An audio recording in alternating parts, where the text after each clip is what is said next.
Hello, good morning बच्चों। आज की क्लास कक्षा 7 के लिए मैथ से अभ्यास 10 चतुर्भुज। बच्चों, अब हम चतुर्भुज के अंतःकोणों का मान समझते हैं और इसको समझते हुए अपना काम आसान बनाते हैं। तो ये वीडियो आपके लिए पार्ट 1 के रूप में है। अब बच्चों, हम समझते हैं कि चतुर्भुज के अंतःकोणों का योग 360 डिग्री होता है। अब जैसे कि ये चतुर्भुज है, अब हम इसको मोड़ करके इसका सेंटर का पता लगाते हैं।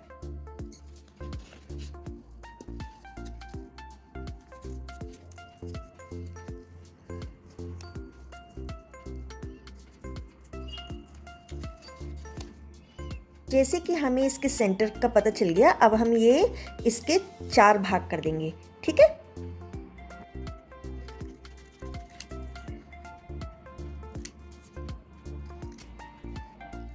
अब हम स्केल से एक रेखा खींच लेते हैं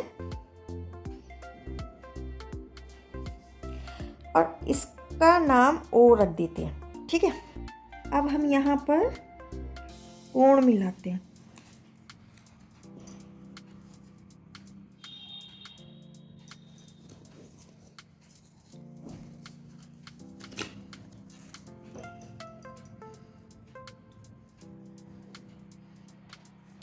तब हम देखते हैं कि हमारा ये चौथा कोण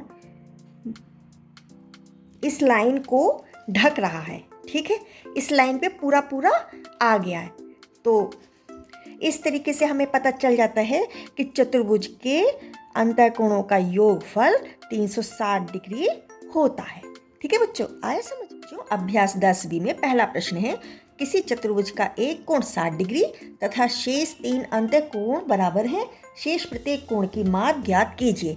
तो बच्चों देखो, माना अंतःकोण का मान x डिग्री है, चतुर्भुज का एक कोण 60 डिग्री है, शेष 3 अंतःकोण का मान बराबर है और वह कितना है यही हमें पता लगाना है।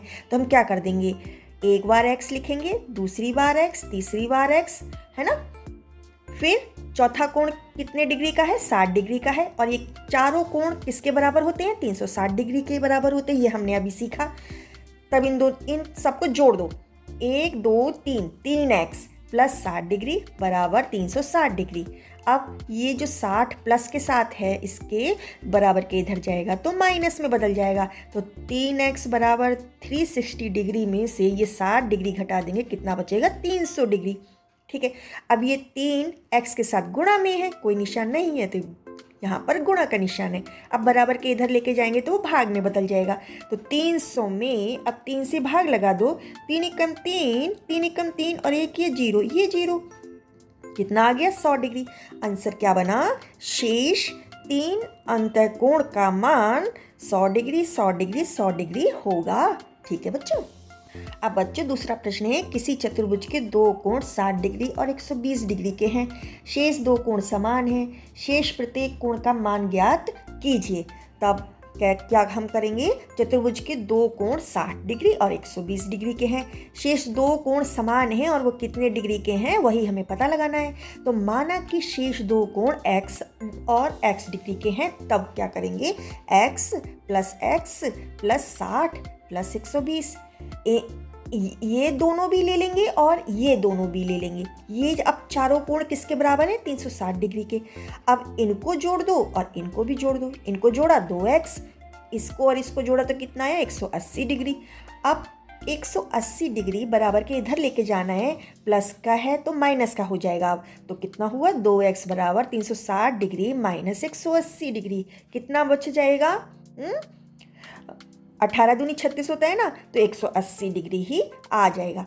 अब इस दो को भी हमें बराबर के इधर लेकर जाना है, तो ये x के साथ गुणा में है ना, इधर जाएगा तो भाग में हो जाएगा।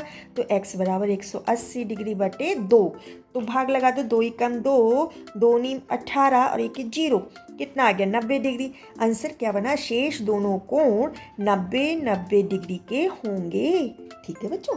अब बच्चों तीसरा प्रश्न है, किसी चतुर्भुज के अंतःकोण बराबर हैं, प्रत्येक कोण का मान ज्ञात कीजिए। अब माना चतुर्भुज के अंतःकोण x डिग्री के हों, तब x plus x plus x plus x, 4 बार x लिख दो, क्योंकि चतुर्भुज के 4 अंतःकोण होंगे ना, वो किसके बराबर है? 360 डिग्री के। अब जोड़ दो, 1 2 3 4, कितने हो गए? 4x। 4x बराबर 360 डिग्री के।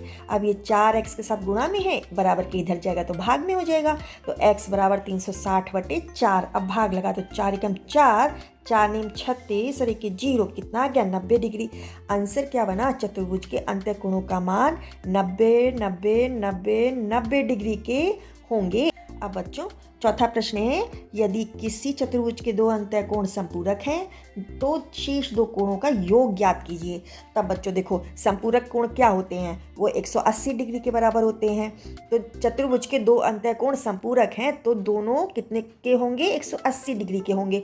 तो शेष दो कोणों का योग पता लगाना है। माना शेष दो कोणों का योग x है, तब x प्लस 180, ये भी दो कोण हैं और ये भी दो कोण हैं, है ना। तो चारों कोण हमें यहाँ मिल गए बराबर 360 डिग्री के, है ना। अब ये 180 प्लस के साथ है x के, तो इधर आएगा तो माइनस में हो जाएगा। तो x बराबर 360 डिग्री माइनस 180 डिग्री, कितना हो गया? घटाएंगे तो 180 डिग्री मिलेगा। तो x का मान 180 डिग्री हो गया। अब ये x का मान किसका था? शेष दो कोणों का योग था। तब आंसर क्या बना? शेष दो कोणों का योग 180 डिग्री होगा। तो बच्चों आया समझ में? बहुत आसान था ना। अगर फिर भी कोई कन्फ्यूजन है तो आप कमेंट बॉक्स में लिखिए, मैं आंसर करूँगी। Best of luck.